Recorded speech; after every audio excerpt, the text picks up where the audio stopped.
नमस्कार। आप देख रहे हैं आईजीटीएन इंडिया। आज हम एक ऐसे शख्सियत से बात कर रहे हैं जो जन जन के लोकप्रिय समाजसेवी एवं राजनीति के प्रखर व्यक्तित्व हैं, जो कोरोना में गरीबों एवं समाज के दलितों के लिए सदा सहायता करते आ रहे हैं। तो आइए मिलते हैं राष्ट्रीय जनलोक पार्टी सत्य के युवा प्रदेश अध्यक्ष श्री प्रिंस कुमार सिंह जी से। मैं प्रिंस कुमार सिंह, प्रदेश अध्यक्ष युवा प्रकोष्ठ राष्ट्रवादी जनलोक पार्टी सत्य बिहार प्रदेश। आईजीटीएन टीम इंडिया को बहुत बहुत बधाई एवं हार्दिक शुभकामनाएं। प्रिंस जी, आपने अपना राजनीतिक जीवन कैसे प्रारंभ किया? सबसे पहले हमारे जो राजनीतिक गुरु हैं शेर सिंह राणा जी। शेर सिंह राणा जी जब आए हुए थे, यात्रा पर थे, तो मोहनिया में भी आए, उनका आयोजन मैंने कराया और मैं उनके विचारों को पहले सुना और विचार हमें अच्छा लगा। उसके बाद मैंने पार्टी का नाम जाना कि शेर सिंह राणा जी के द्वारा जो बनाई हुई पार्टी है उसका नाम राष्ट्रवादी जनलोक पार्टी सत्य है। उनके विचारधारा को मैं सुन और समझकर मैंने निर्णय लिया कि नहीं, मैं भी राजनीतिक फील्ड में उतरूंगा और अपने समाज को एक नए झंडे का रूप दूंगा। आपकी पार्टी का उद्देश्य क्या है? कि जनरल समाज को अब झंडे की ज़रूरत है, क्योंकि झंडा के द्वारा ही हम अपने अधिकारों को प्राप्त कर सकते हैं और दूसरों का अधिकार को भी हम मदद कर सकते हैं। मुख्य उद्देश्य है कि हम अपना किसी का अधिकार हम छीनेंगे नहीं और अपना अधिकार किसी को छीनने देंगे नहीं। आगामी विधानसभा चुनाव में कितने सीटों पर आपकी पार्टी चुनाव लड़ेगी? आगामी विधानसभा में हमारी पार्टी अभी 24 सीटों को चिन्हित किया है, जिसमें 5 वर्षों से हम लोगों ने लगातार काम किया है। हमने रणनीति बनाकर अगर प्रत्याशी हमें अभी मिल जाते हैं तो हम उनको मैदान में छोड़ देंगे कि वो जाए अपना तैयारी करे और निश्चित रूप से उसको टिकट दिया जाएगा।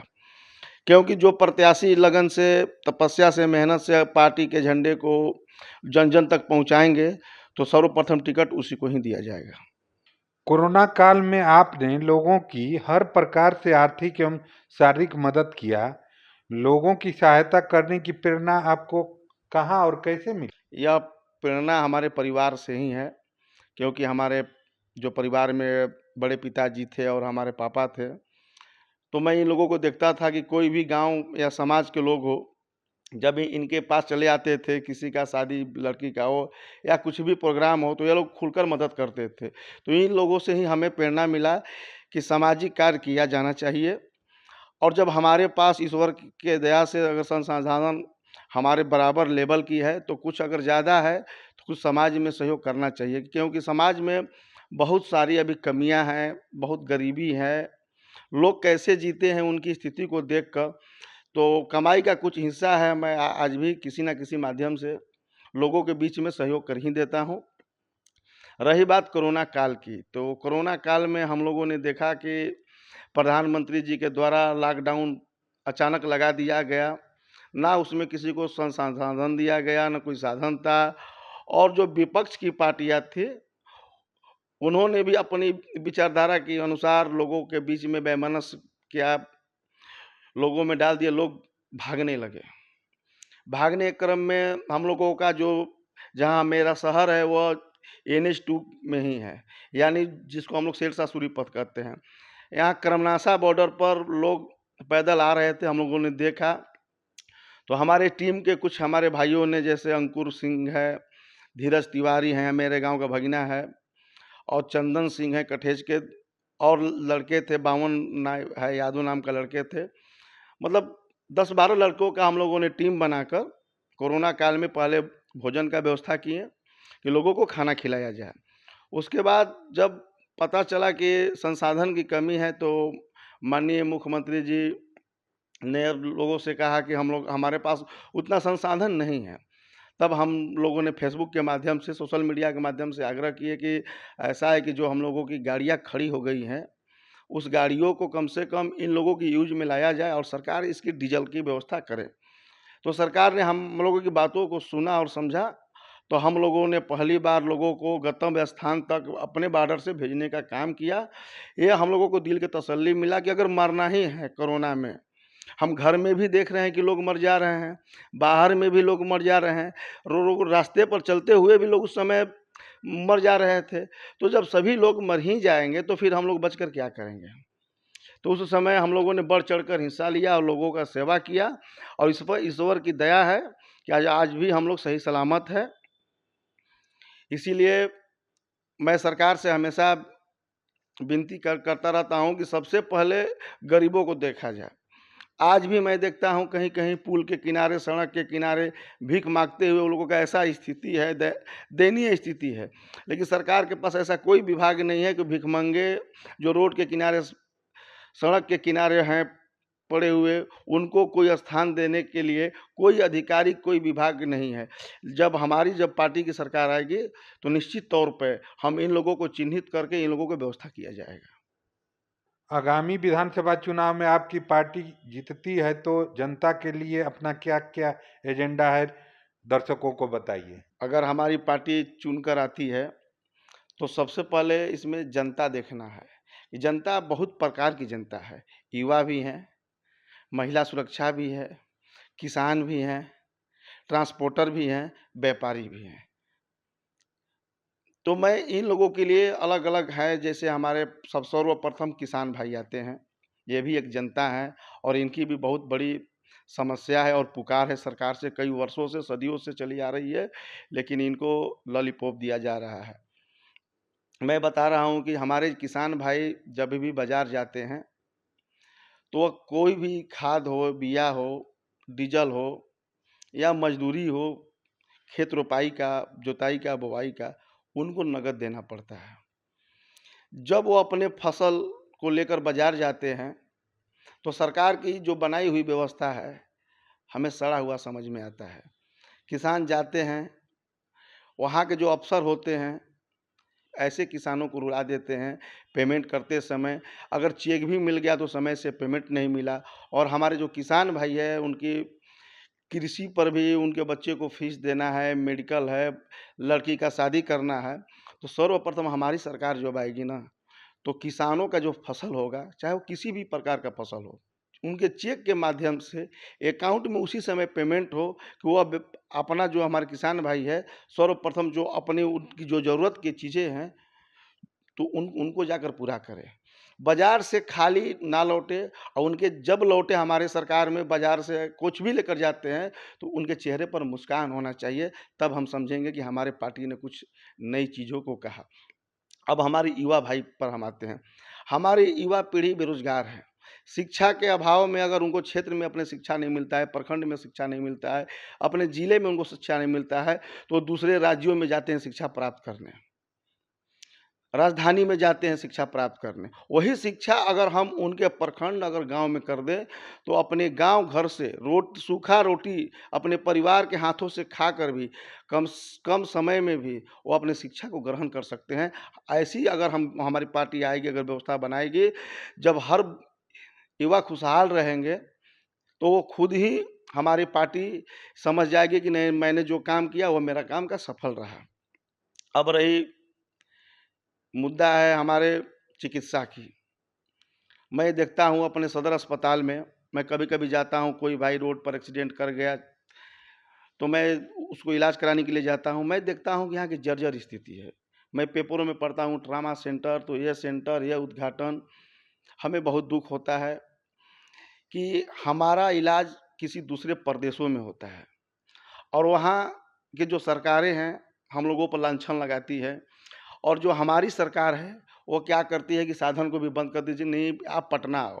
जबकि पटना बनारस अगर हमारे क्षेत्र से लिया जाए मोहनिया विधानसभा से तो बनारस की दूरी 70 किलोमीटर है, लेकिन पटना यहाँ से 180 किलोमीटर है और जाम झेलते हुए मरीज जाते हैं और रास्ते में ही मर जाते हैं। तो क्या ये सरकार का जो पैसा है आधा बिचौलियों के बीच चला जाता है? अच्छा, स्वास्थ्य पर काम नहीं होता है, समय से हॉस्पिटल में दवा उपलब्ध नहीं है, किसी प्रकार का अगर उनको एक्सरे कराने में भी समस्या है, अल्ट्रासाउंड का भी समस्या है, मनमानी तरीके से सारा संसाधन चलाए जाते हैं, अगर यह दुरुस्त नहीं हुए तो फिर हमारे सरकार समझिए कि नाकाम है वहाँ पर। इससे हम बेहतर से बेहतर आधुनिक हॉस्पिटल बनाएंगे। हॉस्पिटल सरकार का ही होगा लेकिन अत्याधुनिक होगा, क्योंकि अत्याधुनिक पैसा हमारे सरकार के पास ज़्यादा है।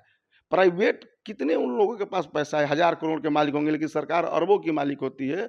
तो वह सुविधा सरकार स्वयं बना सकती है, अगर सरकार ईमानदार हो तब। लाज़मी है कि यह काम चंद समय में हो सकता है घोषणा के बाद, लेकिन यह करने की नियत और नीति चाहिए।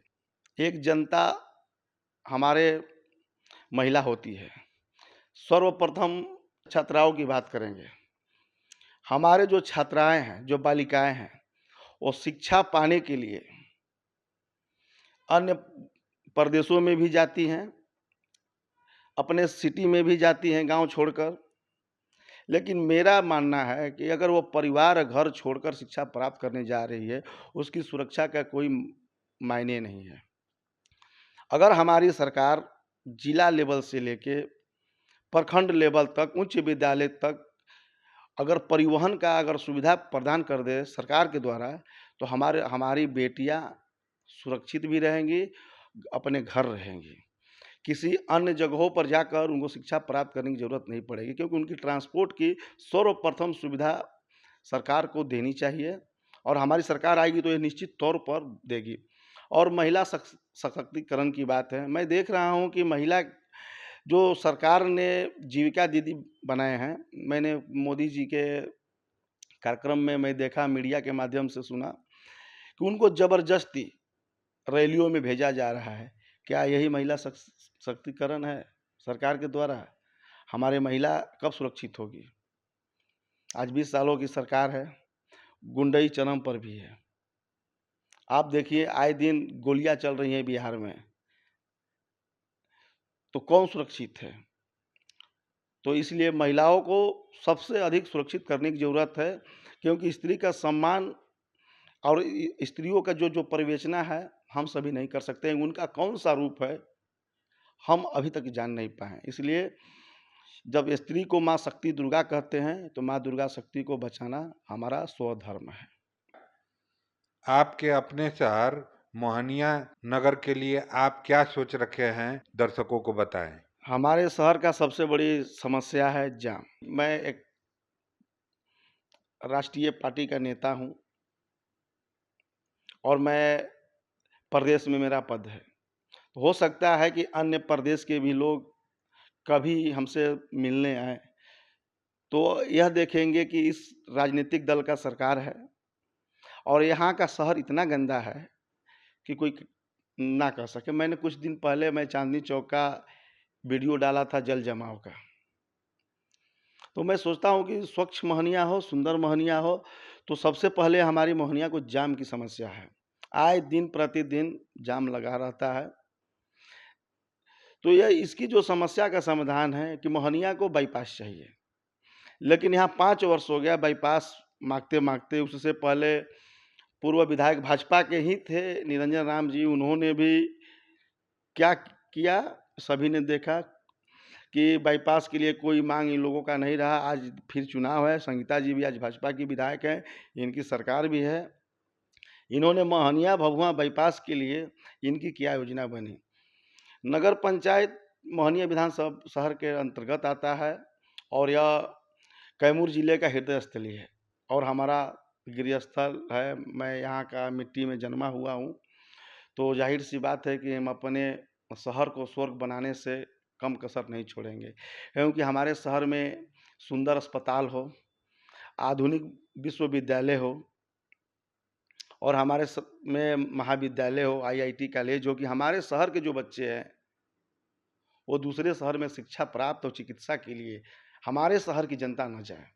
अगर जिस दिन जनता हमारे शहर की जाने लगेगी बाहर में, तो मैं समझूंगा कि मैं फेल हूँ, मैं उस समय फेल हो जाऊंगा।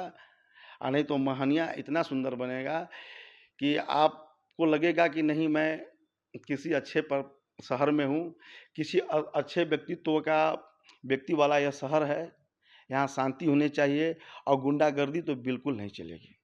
मैं आज ही सभी बता देता हूँ युवाओं को, भविष्य में जब अभी हमारी सरकार बनेगी, तो मैं पहले अपराध मुक्त करूँगा। जो भी होंगे आपराधिक तत्वों के, चाहे वो किसी धर्म किसी समाज से हो, उनकी सर्वप्रथम सफाया होगी, क्योंकि मेरा शहर शांति शहर के नाम से जाना जाना चाहिए। जैसा कि प्रिंस जी, आप मोटर गाड़ी से व्यवसाय में जुटे हुए हैं और लान से बिजनेस से भी जुटे हुए हैं। तो इसमें मोटर वाहन के लिए ट्रांसपोर्टिंग में आप दूर दूर तक आपकी गाड़ी जाती होंगी, उसके लिए क्या क्या कठिनाइयाँ आती है, उसको थोड़ा दर्शकों को बताइए। देखिए, मैं ट्रांसपोर्ट परिवहन हमारा व्यवसाय है, टूर एंड ट्रेवल्स का। मेरे कंपनी का नाम सम्राट डीलक्स है। इसका दर्द है, हमारे ट्रांसपोर्ट परिवहन में बहुत बड़ा दर्द है। कागज़ को लेकर दर्द है, सड़क को लेकर दर्द है, लेकिन कौन किसको कहने जाए और कौन कहाँ सुनता है। संगठन है, हमारे भी ट्रांसपोर्ट के भी संगठन हैं, तो संगठन का काम है मुद्दे को उजागर करना, और वो भाई सभी जो ट्रांसपोर्टर हैं हमारे उजागर करते रहते हैं। लेकिन ट्रांसपोर्ट को राजनीति की ज़रूरत है, क्योंकि मैं ट्रांसपोर्टर हूँ तो बेहद तरीके से जानता हूँ कि इसमें किन-किन और क्या समस्या है। आपकी सरकार आएगी तो ट्रांसपोर्टरों के लिए क्या क्या सुरक्षा व्यवस्था बताइए। अगर हमारी सरकार आती है तो सबसे पहले हमारे ड्राइवर भाई हैं। हमारे सरकार की ओर से हमारे ड्राइवरों भाइयों के लिए 10 लाख का बीमा होगा। उनकी ड्राइविंग लाइसेंस 500 में ही बनेगी। निरीक्षण करने के बाद उनकी ड्राइवरी को निरीक्षण किया जाएगा एमवीआई साहब के तहत। जांच करने के बाद 5 साल में यह आजीवन रहेगा, या रिन्यूअल नहीं होगा। जब तक आदमी जिंदा है तो ड्राइवर का लाइसेंस बार बार क्यों मर जाता है, इसको भी जिंदा होना चाहिए। तो इसके लिए हमारी सरकार प्रावधान बनाएगी ड्राइवर भाइयों के लिए। जब जून जुलाई अगस्त सावन चालू हो जाते हैं सितंबर तक, तो हम लोगों की गाड़ियों में पैसेंजर नहीं मिलते हैं। हम लोग रूट पर गाड़ियाँ चलाते हैं, 4 सवारी 10 सवारी जैसे भी चलाते हैं। हो सकता है कि अगर उस महीने में आमदनी कम हो तो टैक्स नहीं जमा कर पाएँ।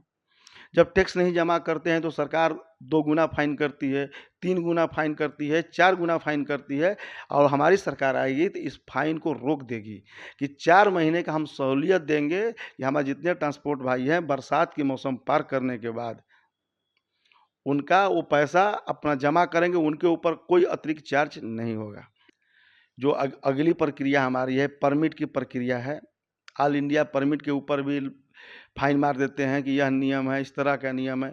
तो सरकार एक ऐसी योजना बनाए, हो सकता है कि जहाँ ट्रेन नहीं जाती हो तो लोग बस से भी जाते हैं। अदर स्टेट पर जाने के बाद सारे लोग मनमाना फाइन करने लगते हैं। तो हमारी सरकार आएगी तो एक ऐसा परमिट सोल्यूशन बनाएगी कि उस परमिट के तहत अगर कोई भी गाड़ी रजिस्ट्रेशन की चलेगी तो कोई अधिकारी ऑनलाइन फाइन नहीं करेंगे, सिर्फ वह देखकर निरीक्षण करेंगे और गाड़ी अपने कानून के तहत ही चलेगी।